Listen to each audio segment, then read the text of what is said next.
Hey everybody, Jeff Schneider here.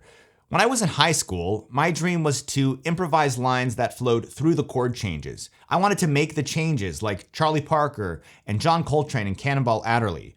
But when I got to music school, everyone there was into playing outside the chord changes.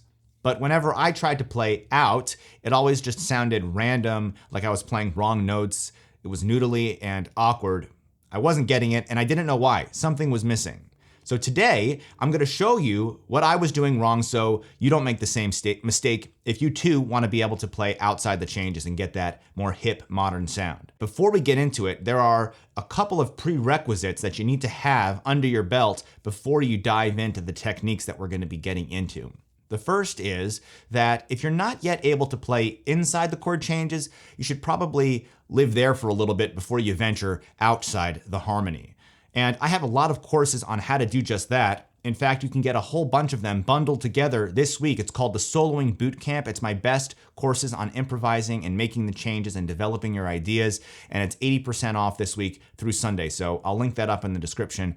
And the other prerequisite is no matter if you are able to play inside the chord changes or you're going to go outside the chord changes, you have to play with good phrasing. It doesn't matter what notes you play. If your phrasing is bland, nothing is going to sound good. So let's get into playing outside.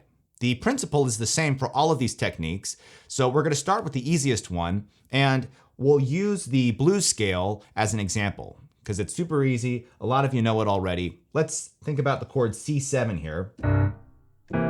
So we have a C7 chord, and we're going to play the C7 blues scale or the C blues scale, just the first few notes. That's C, E flat, F, and G flat. Now, all we're going to do is bring it up a half step. I'm not going to change the chord down below though. Check this out.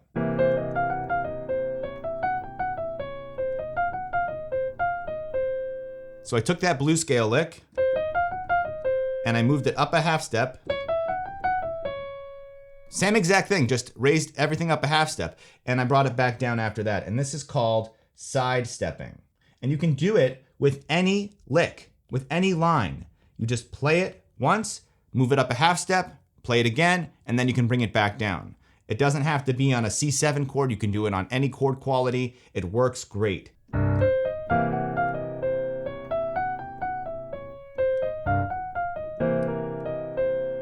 And I added a little ending to it, but that can go any direction you want. The important thing is that you play it normally, go up a half step, and then come back down. Let's do it on a different chord quality. Here's a C major 7 chord. Let's say we play this short lick. Okay, that's the 3, the 5, the 7, the 6. Now we go up a half step, so we're going to be thinking D flat major, 3, 5, 7, 6. I'll play them back to back.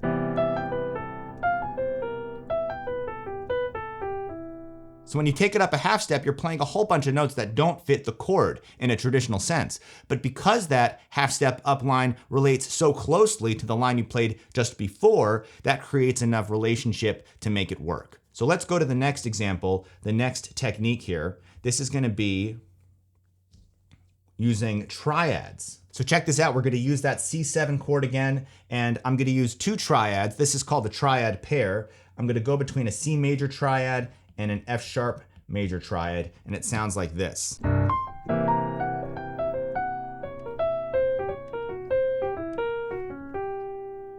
So I'm alternating between C, F sharp major, back to C major. I'm using different inversions. But every time I go to that F sharp major, I'm playing notes that don't fit the chord. It still sounds good because of that context. The triad holds it all together. It's a simple shape, and that's what makes the more complex notes feel more grounded. So we have C, E, and G, and F sharp, A sharp, and C sharp, and you go between these 2 triads using different inversions. So let's do one more technique, and then I'm going to talk about the reason the 3 of these techniques work and how you can use that principle to come up with your own techniques and ways of playing outside the chords. So this last one is going to be using pentatonics.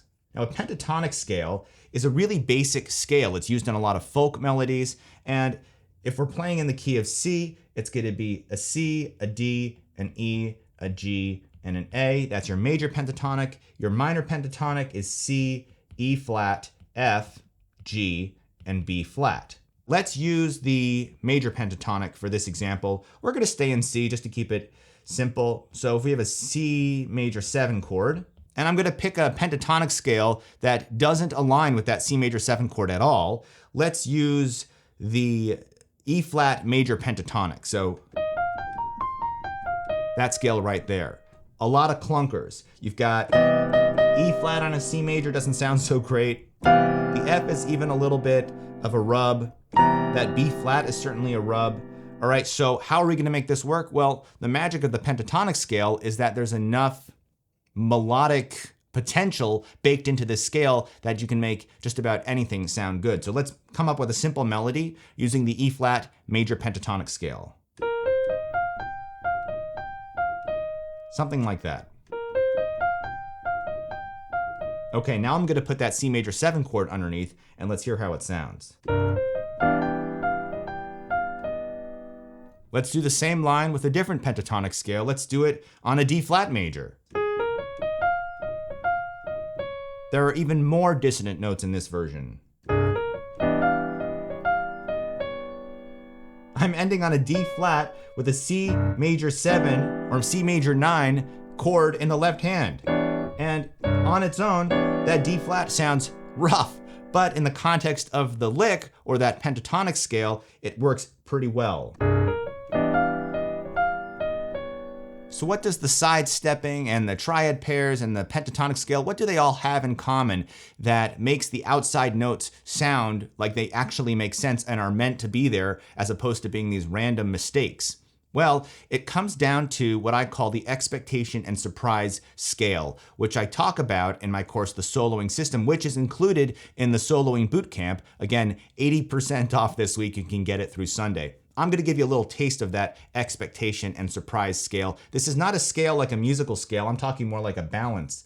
So if you see this crude image here, on one side, we have expectation.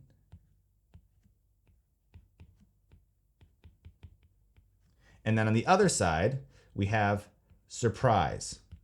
So music and art in general use expectation and surprise to create beauty. And as to how much expectation versus surprise is appropriate is in the eye of the beholder.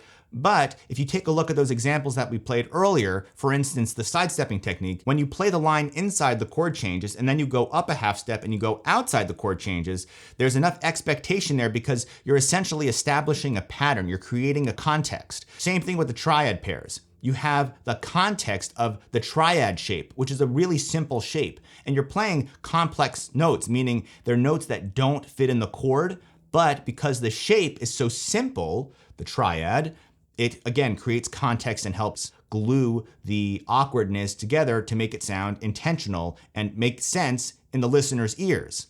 Finally, the pentatonic scale, as I said, such a simple, common scale used especially in old folk melodies. And what's simpler than that? But then you balance that expectation, that simplicity, with the complexity of playing outside the chord changes, and suddenly you have that balance of expectation and surprise. The Soloing System is 80% off. Link is in the description or on the screen. Take care and see you in the next one. Bye-bye.